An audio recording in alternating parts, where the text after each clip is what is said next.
Dios de pactos, que guardas tus promesas, que cumples tu palabra, que guías mi destino. Dios de pactos, confío en tus promesas, descanso en tu palabra, por tu gracia estoy aquí.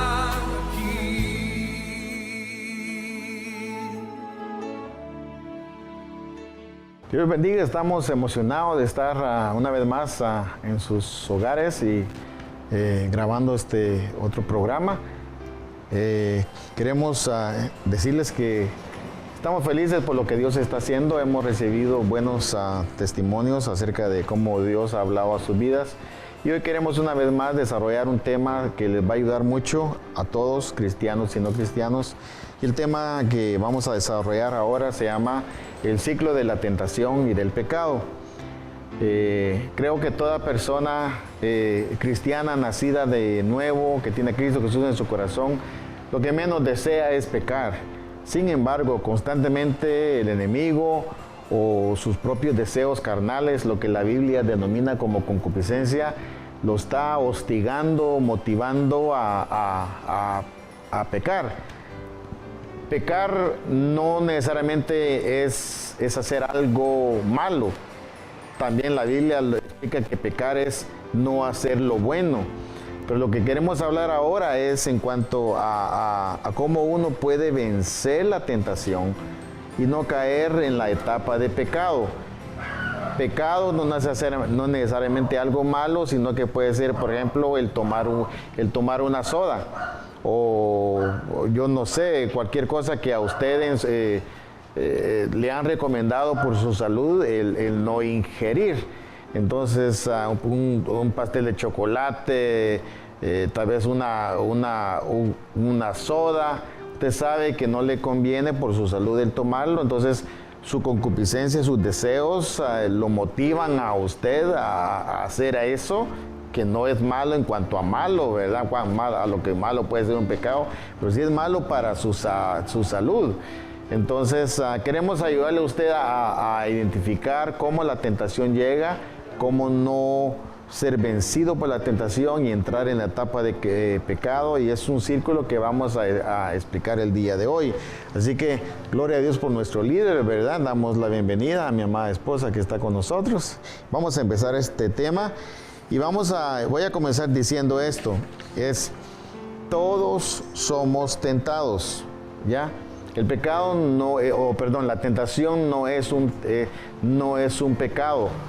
El enemigo, por enseñanzas que se han compartido malas, aún el enemigo a las personas que son tentadas las hace sentirse mal, es decir, las hace sentirse condenadas. Por ejemplo, usted está orando y viene un pensamiento feo y usted empieza a sentirse mal y empieza a pedir perdón porque un pensamiento feo o malo vino a su mente. Ya usted se siente condenado por ese pensamiento que llegó, ¿ya? El ser tentado no es pecado, ¿ok? Dijo alguien por ahí, yo no puedo evitar que los pájaros vuelen sobre mi cabeza, pero sí puedo evitar de que hagan nidos sobre ella. Entonces el ser tentado no es pecado, no se sienta mal porque usted constantemente es pecado. Cristo Jesús, siendo un hombre santo, fue tentado. Y fue tentado buscando a Dios su Padre. Estaba en ayuno, estaba en oración y llegó la tentación. Entonces usted puede ser tentado no estando buscando a Dios o sí estando buscando a Dios. Satanás va a usar muchas formas para inducirlo a usted a través de la tentación y que usted caiga en pecado. Ahora, leamos Santiago 4:13, por favor. Cuando alguno es tentado, no diga que es tentado de parte de Dios, porque Dios no puede ser tentado por el mal, ni Él tienta a nadie, sino que cada uno es tentado cuando de su propia concupiscencia es atraído y seducido. Ok, aquí explica qué es lo que produce la tentación, ¿ya? Dice la Biblia que somos tentados cuando de nuestra propia concupiscencia La palabra concupiscencia en un diccionario bíblico lo explica como deseos excesivos a hacer algo, ¿ya? Algo malo, ¿verdad? Sea malo para su salud o malo de aquellos pecados malos o feos que todo el mundo habla o le teme y que no quiere hacer. ¿Okay? Uno es tentado cuando de nuestra propia carne, nuestros propios deseos desmedidos nos motivan a nosotros a hacer algo. O puede ser un pensamiento continuo que esté tratando de hacer mella, ocupar espacio en nuestra mente, y está ese pensamiento continuo. Eso es lo que la Biblia habla de ser tentado. ¿Okay? Ahora, quiero que miremos, dice, cuando de nuestra propia concupiscencia, dice, somos atraídos por ese deseo, eso que nos llama la atención desmedidamente, y somos seducidos. Esa palabra seducidos es fuerte. Somos seducidos al dominio de la tentación cuando nosotros cedemos a esa tentación, ¿verdad? ¿Okay? Ahora, algo que yo quiero explicar, y eso es algo que en la Biblia pues hay ejemplos en cuanto a esto, y es, si usted tiene problemas, de todos tenemos problemas, en áreas específicas de nuestra vida donde somos constantemente tentados y hemos sido seducidos por el pecado porque hemos cedido a la tentación, yo le voy a dar un consejo, y en la Biblia está, la Biblia dice, huya. ¿Okay? Y hay dos versículos que lo vamos a ver más adelante, pero mientras miramos esos versículos, el consejo es, huya, no deje que la tentación se tome control de su vida. Tome la tentación como cuando uno toca un alambre que está pelado.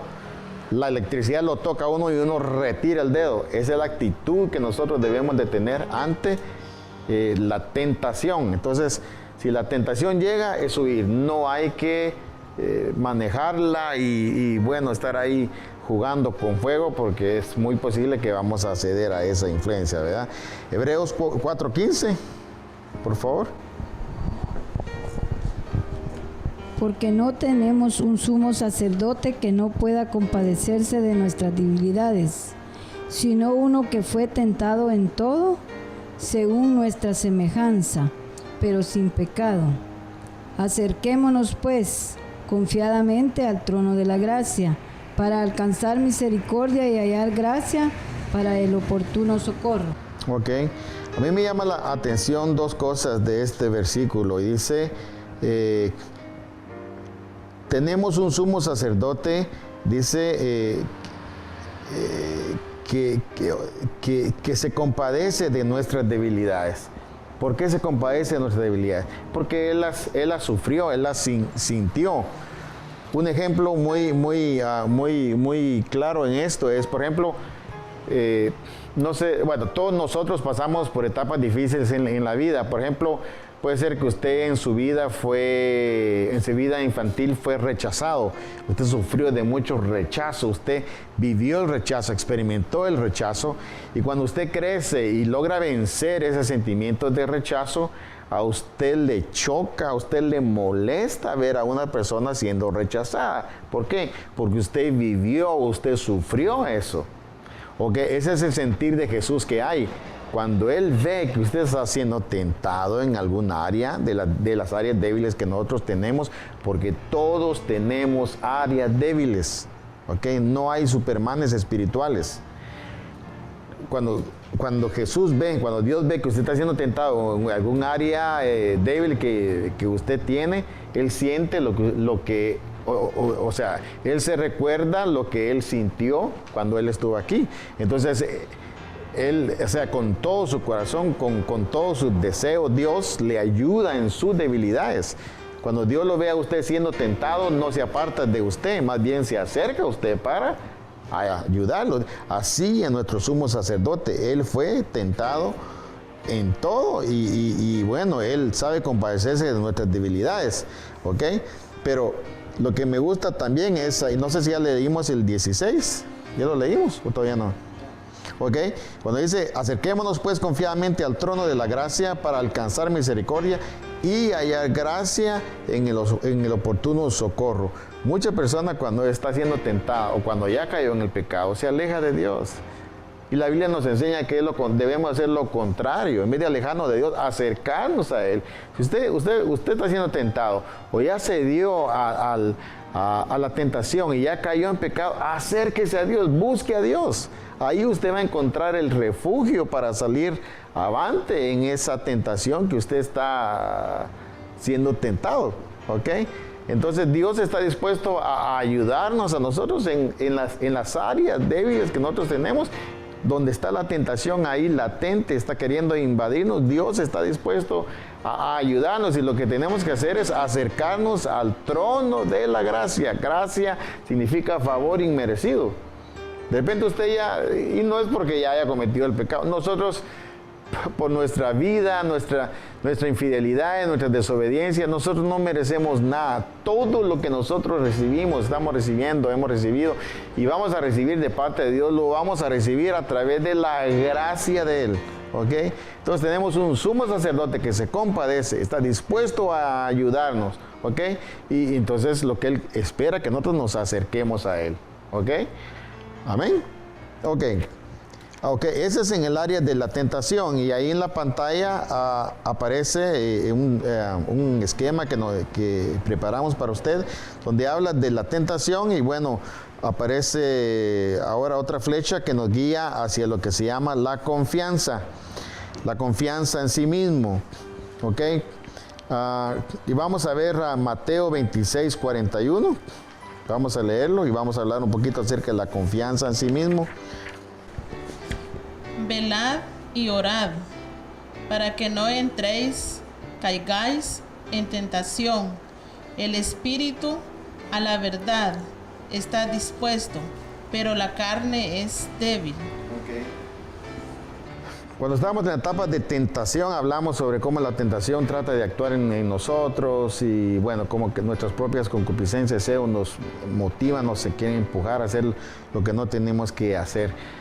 Pero realmente la tentación cobra fuerza y nos domina cuando nosotros caemos en esta segunda etapa que es confianza en sí mismo. O sea, cuando nosotros decimos yo puedo manejar esto, ¿ya?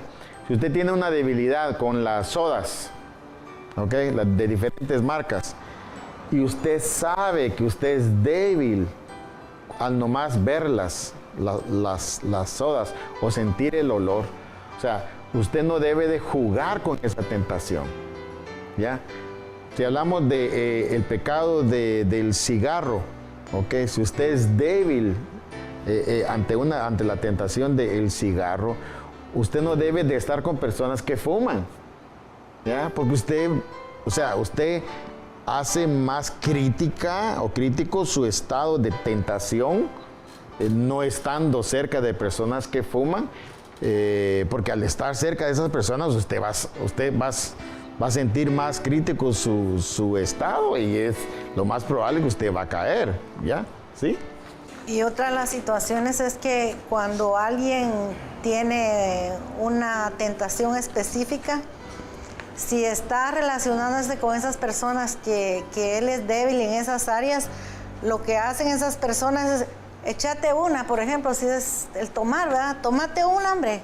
Y están y va a insistir. Entonces la persona misma como que por la misma debilidad que hay y se está juntando con esas personas, hace que caiga en esas debilidades, ¿verdad? Lo mismo como vos decís, por ejemplo, con la Coca-Cola, ¿va? Tómese una, hombre, tómese un poquito y uno sabe que tal vez le hace daño, ¿verdad? Entonces, eso cuesta también decir no, ¿verdad? Pero sabemos de que Dios nos puede ayudar a nosotros en nuestras debilidades, no confiando en nosotros mismos, sino que confiando en Jesús, ¿verdad? Que Él nos va a ayudar para poder salir y mejor alejarnos de aquellas personas o donde está la tentación, mejor alejarnos, ¿verdad? O sea, a veces, mire, cada quien se conoce a sí mismo. Yo he conocido personas que cuando han salido del vicio de tomar, llegan a los extremos porque se conocen a sí mismos cuán débiles son en cuanto a ese vicio y prefieren no pasar a la par donde hay bares o hay cantinas porque saben que son débiles. Ahora que dirá, qué barbaridad. No, hombre, ya, porque él no tiene esa debilidad.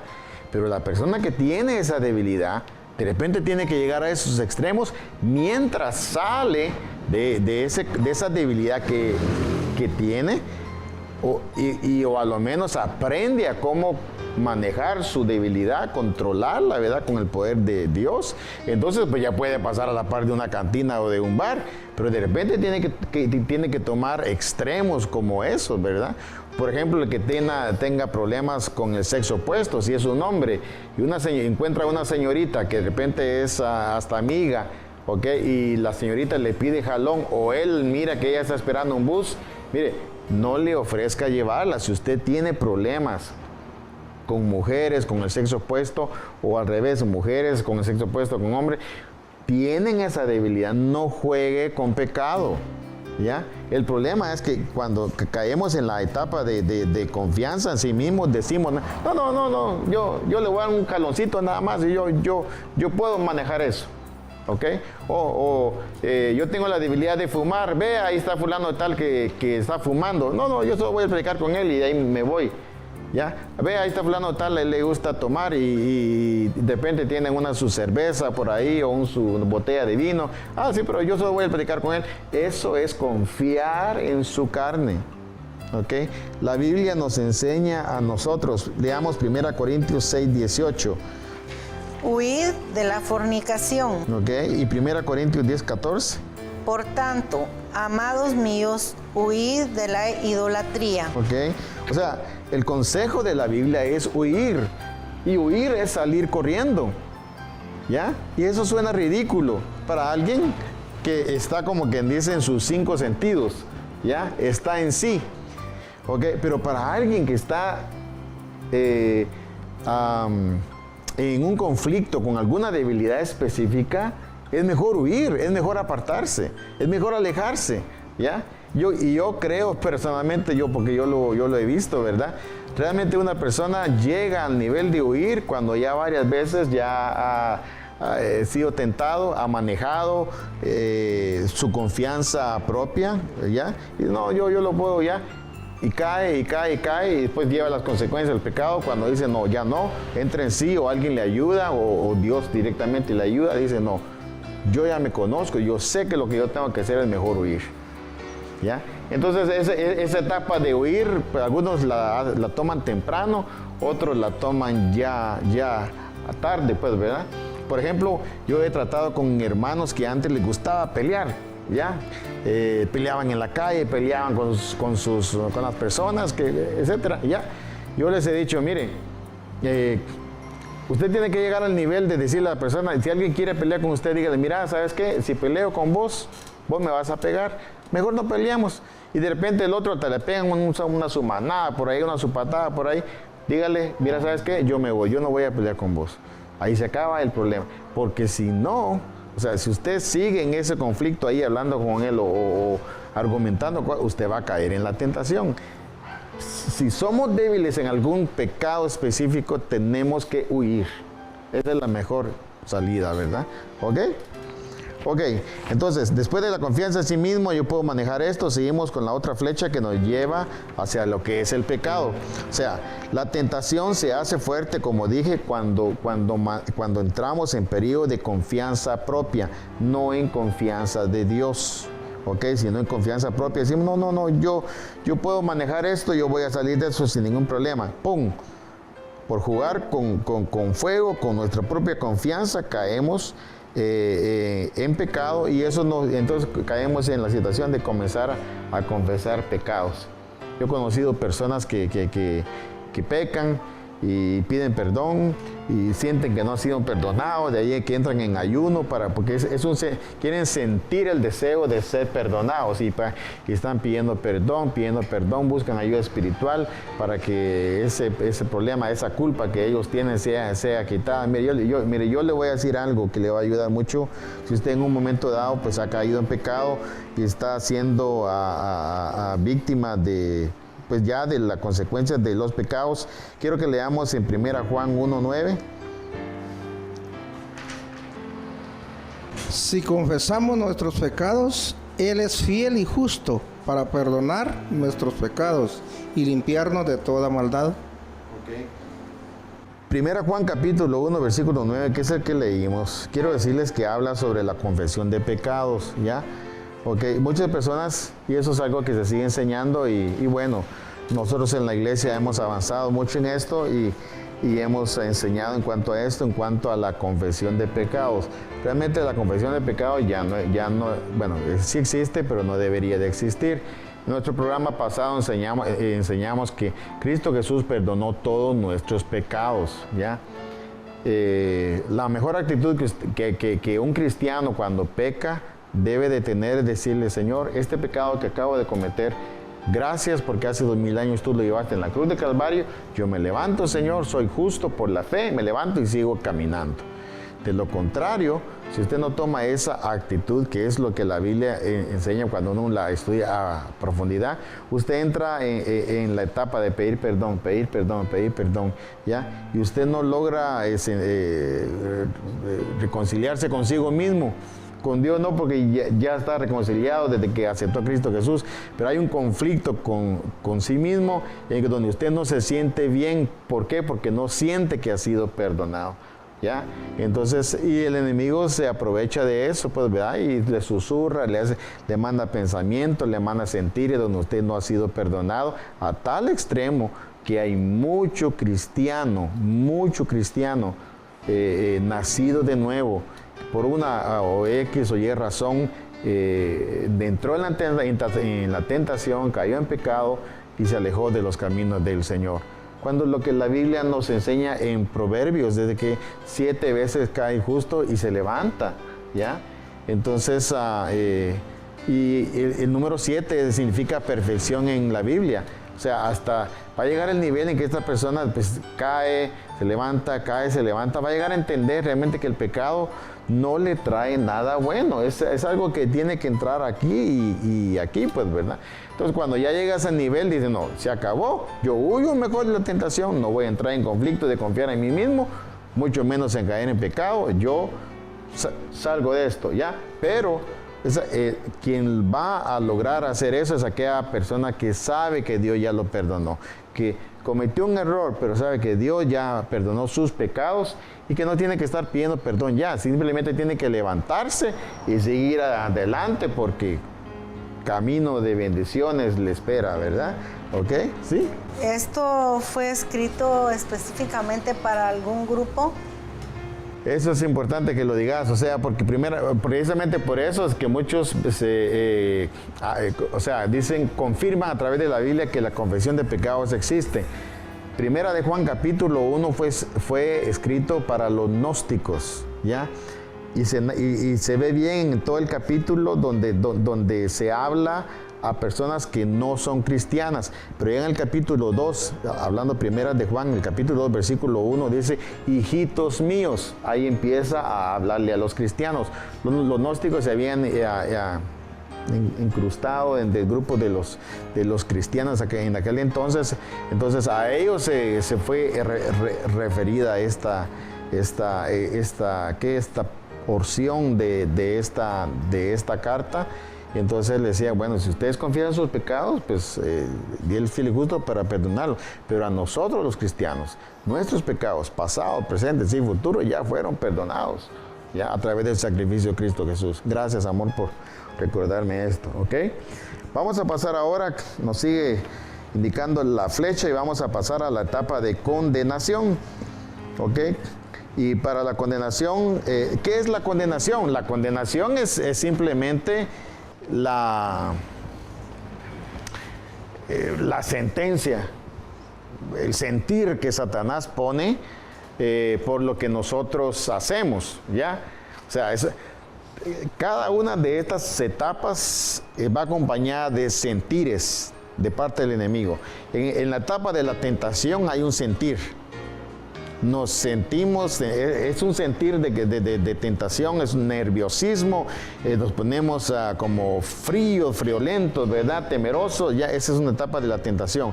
Cuando el sentir que nos invade, cuando pecamos, caemos en pecado, es otro sentir, ¿ya?